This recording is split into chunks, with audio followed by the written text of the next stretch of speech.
Good morning, student. Today we will discuss about the population control. This is the last topic of the chapter number 3.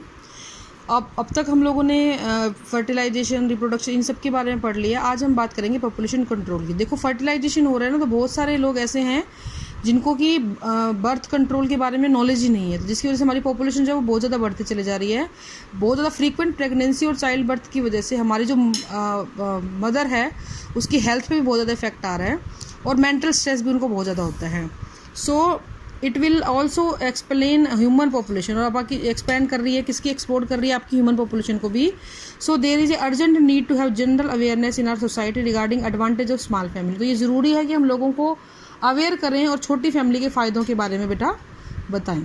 ठीक है, तो उसके लिए एक regulation of conception by preventive measure और devices to control the number of option is called birth control. तो इसलिए हम जो भी चीज़ें यूज़ करते हैं प्रिवेंट करने के लिए या कोई भी डिवाइस यूज़ करते हैं प्रेगनेंसी को रोकने के लिए, उसको हम क्या बोलते हैं बेटा? बर्थ कंट्रोल डिवाइस बोलते हैं. बहुत सारी बर्थ कंट्रोल डिवाइस आजकल अवेलेबल हैं. ये डिपेंड करता है कपल्स के ऊपर कि वो किसको यूज़ करना चाहते हैं. This birth control which are deliberately prevent fertilisation, ये फर्टिलाइजेशन को कंट्रोल करता है और रेफर्ड टू एज कॉन्ट्रासेप्शन. इनको क्या बोल देते हैं बेटा? कॉन्ट्रासेप्शन भी बोल दिया जाता है. These method help in women to avoid unwanted pregnancy.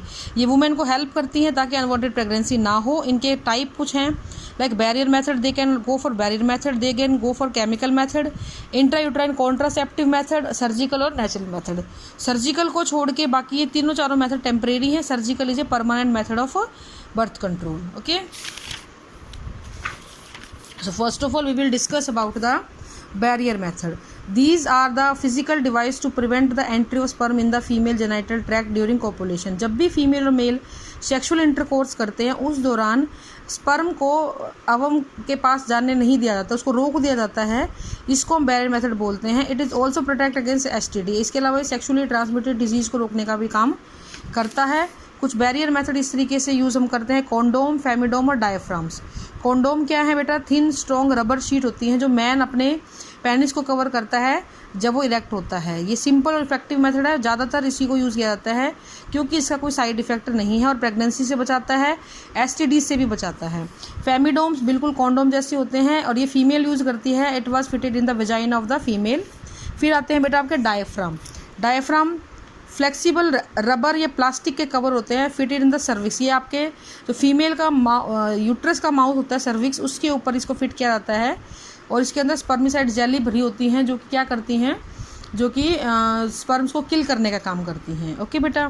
फिर नेक्स्ट मेथड आता है आपका केमिकल मेथड. इसमें हम कुछ टैबलेट्स, कुछ जेलीज, कुछ पेस्ट या कुछ क्रीम यूज़ करते हैं और सबका एक ही मोटिव होता है बेटा, स्पर्म्स को किल करना ताकि फर्टिलाइजेशन ना हो सके. फिर आती हैं बेटा ओरल पिल्स. ये फीमेल के द्वारा कंज्यूम की जाती हैं ताकि उनमें ओव्यूलेशन को कंट्रोल किया जा सके हार्मोन्स को देके. इनमें हार्मोन में आपके एस्ट्रोजन और प्रोजेस्टेरोन हार्मोन देखने को मिलते हैं. ये एग के डेवलपमेंट को और ओव्यूलेशन को इनहिबिट रोकते हैं. कैसे? ये FSH को कंट्रोल कर देते हैं, यानी FSH हार्मोन जो होता है वो इनहिबिट हो जाता है. Then comes the IUCDs, that is intra uterine contraceptive device. बेटा इसमें से ज़रूर क्वेश्चन आता है. ये कॉपर और प्लास्टिक और स्टेनलेस स्टील की बनी हुई डिवाइस होती है. कुछ ऐसी होती हैं, टी जैसी होती हैं. ठीक है, और इनका काम क्या होता है? जैसे कि कॉपर टी जो है सबसे ज़्यादा यूज़ की जाने वाली है, ये यूट्रस के अंदर इंसर्ट करी जाएगी. लेकिन सबसे बड़ी बात इसमें क्या है बेटा? ये प्रोलॉन्ग्ड कॉन्ट्रासेप्टिव है, यानी अगर किसी फीमेल के बच्चे हो गए हैं, फैमिली पूरी हो गई है, उसके बाद इस मेथड को यूज़ किया जाएगा. और इसको यूज़ करने के लिए they need the doctors help. Doctor की उनको हेल्प की आवश्यकता पड़ती है. इसमें कुछ लूप्स, स्पाइरल रिंग, बो शील्ड, इस तरीके से बहुत सारे आती हैं. ये सब बहुत लंबे टाइम तक 5 से 10 साल तक भी आप कॉन्ट्रासेप्टिव डिवाइसेस को यूज़ कर सकते हो. ठीक है, ये सबसे रिलायबल मेथड होता है. फिर आता है बेटा आपका नेचुरल मेथड. ये कॉपुलेशन को अवॉइड करता है और रिदमिक मेथड है, कोइटस इंटरप्ट है. इसमें क्या करते हैं, या तो जिन दिनों में फर्टिलिटी पीरियड होता है फीमेल का, उन दिनों में हम लोग क्या करें, कॉपुलेशन ही ना करें. एक चीज़ ये हो सकती है. या रिदमिक का मतलब होता है कि वही जो सेक्सुअल इंटरकोर्स के टाइम पे विड्रॉल कर लें, ये भी एक मेथड आप अडॉप्ट कर सकते हो. कोइटस इंटरप्ट का मतलब यही है कि आपने कर लिया. या फिर लैम जो होता है, यानी जी फीडिंग मदर जो होती है उसके अंदर भी बच्चा होने की संभावना कम रहती है. फिर आता है आपका परमानेंट मेथड. ये आपका परमानेंट मेथड है. इस परमानेंट मेथड के अंदर बेटा सर्जिकल मेथड को बड़ी तवज्जो दी गई है। ये लॉन्ग रन का होता है लेकिन इसको इन्फेक्शन कॉज कर सकता है। इसका other problem if not done properly, ये बहुत सारी प्रॉब्लम कॉज कर सकता है लेकिन ज़रूरी नहीं सबके अंदर ये प्रॉब्लम हो। ये दो तरीके का है, वास्क्टमी एंड ट्यूबक्टमी। वास्क्टमी होता है बेटा मेल में और ट्यूबक्टमी होता है बेटा फीमेल में।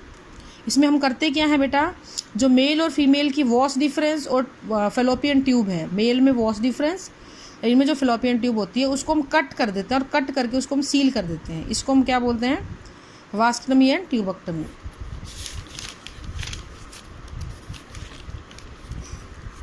वास्क्टमी ये सर्जिकल ऑपरेशन इन मेल होता है। It involve removal of small portion of sperm duct by surgical operations. Tubectomy में हम लोग फेलोपियन ट्यूब को काटते हैं और उसको सील कर देते हैं। Cut and are then tighten with the thread, it prevent the egg to enter into the fallopian tube. अब कई बार क्वेश्चन आता है कि जो फीमेल ये मेथड अडॉप्ट करती हैं तो क्या उनमें मेंस्ट्रुअल साइकिल बंद हो जाता है? नहीं, क्योंकि यूट्रस तो अपना ओवेरियन साइकिल चला ही रहा है ना, तो मेंस्ट्रुअल साइकिल बंद नहीं होगा। Then we come to the last topic of the chapter, reproductive health and STDs. जो जितनी भी इन्फेक्शियस डिजीज होती हैं जो एक इंसान से इन्फेक्टेड से दूसरे में फैलती हैं उनको हम एसटीडीज बोलते हैं, सेक्सुअली ट्रांसमिटेड डिजीजेज। ये bacteria, yeast, virus, protozoa, fungi, mycoplasma या कुछ और पैथोजन की वजह से फैल सकती हैं। ये सिर्फ और सिर्फ फैलती हैं अनप्रोटेक्टेड सेक्स की वजह से, ठीक है। इनको वल्नरेबल डिजीज़ भी बोल दिया जाता है। इसके एग्जाम्पल हैं आपके gonorrhoea, syphilis, HIV, AIDS. AIDS की हम बात करेंगे बिकॉज ये काफ़ी बार पूछा गया है। एक्वायर्ड इम्यूनो डिफिशियंसी सिंड्रोम, यानी आपके पास जो इम्यूनिटी होती है उसकी कमी हो जाती है इस डिजीज़ में। ये वायरस के द्वारा कॉज की जाने वाली बीमारी है, बहुत जल्दी जल्दी ये फैलती है और ये आपके इम्यून सिस्टम को बहुत ज़्यादा वीक कर देती है।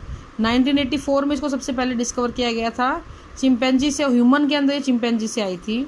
ये डिजीज़ दो तरीके से फैल सकती है, malignant tumour in connective tissue, virus, bacteria, protozoa, fungal infection, ठीक है। सिम्टम्स क्या हैं, ब्रेन को डैमेज हो जाएगा, unexplain fever, loss of appetite, loss of weight, यानी अचानक से आपको बुखार चढ़ेगा, हल्का हल्का भूख बंद हो जाएगी, वजन घटना शुरू हो जाएगा, कफ होने लग जाएगा, मतलब अनएक्सप्लेन चीज़ें होने लग जाएंगी जिनका कोई इलाज आपके पास नहीं होता है, ठीक है बेटा। अब बात आती है ये स्प्रेड कैसे होती है, अनप्रोटेक्टेड सेक्स से, मल्टीपल पार्टनर से, कंटेमिनेटेड नीडल से, कंटेमिनेटेड रेजर से, या फिर कंटेमिनेटेड ब्लड किसी का आपने यूज़ कर लिया। बचाव क्या है इसका, यूज़ ऑफ कॉन्डोम को यूज़ किया जाए और मोनोगैमी को प्रमोट किया जाए। तो this is all for today, thank you and have a nice day.